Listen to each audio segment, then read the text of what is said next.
When you see a sweet custom car, it's easy to be distracted by the shine of the chrome or the depth of the gorgeous paint job. But like a Picasso or a Rembrandt, there's a story behind these paint jobs. Sometimes it's stories of resurrecting high school memories. Sometimes the stories are even more poignant. Here's one of those stories. My name is Tom Bucuren. I am from Baden, Pennsylvania, originally born and raised in Economy Borough, but I now live in Baden, Pennsylvania. Very familiar with this area. This is home country for me.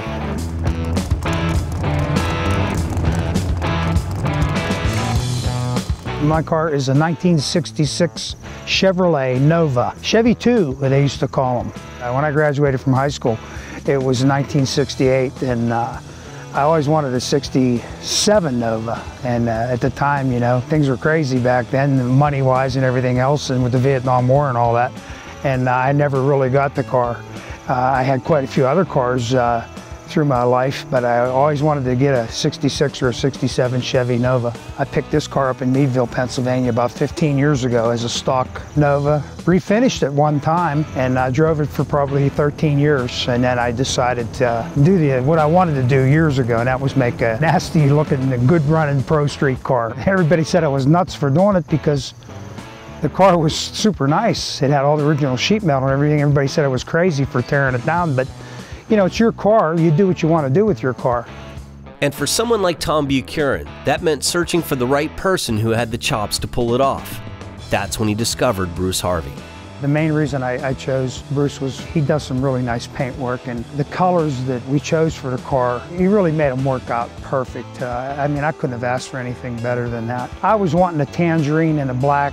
He suggested that we go with the root beer and with the tangerine dust and the root beer, and boy, am I glad we did, because when the sun comes out, it just totally makes the car look different, and when it gets darker in the evening, the root beer really comes out great in the car too. This car is actually built for the drag strip. It's a Pro Street car, but if I wanted to take it to the strip, there would be no problem. It's got the roll cage and it's all ready to do that.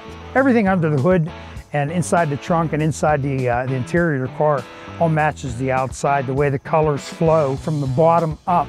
That was one thing that Bruce paid a lot of attention to, and I was very happy about that. People really notice that, and it's a real eye-catcher when everybody's looking under your hood and they can see that, you know, how neat it is. That's the noisemaker. If you're ever lucky enough to ride in the passenger seat of Tom's Chevy, it becomes very obvious just how much fun he has driving it. But what's his favorite part about owning the car?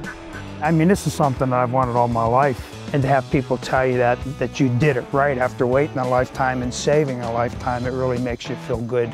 You know, it makes me happy, but when you take it out, it makes the people around you happy. And when you're going down the boulevard and the guy passes you with his thumb sticking out the window, giving you the thumbs up, that's telling you something.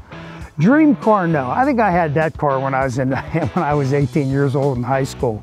Boy, I wish I had it today. It was a 61 bubble top Chevrolet. It was one of very few made. If I had that car today, that would be my dream car, because they're very rare and they're hard to find. But for this to be considered a dream car, I wouldn't, like I said, I don't think I'd call it a dream car. I'd call it my happy car. It makes me happy.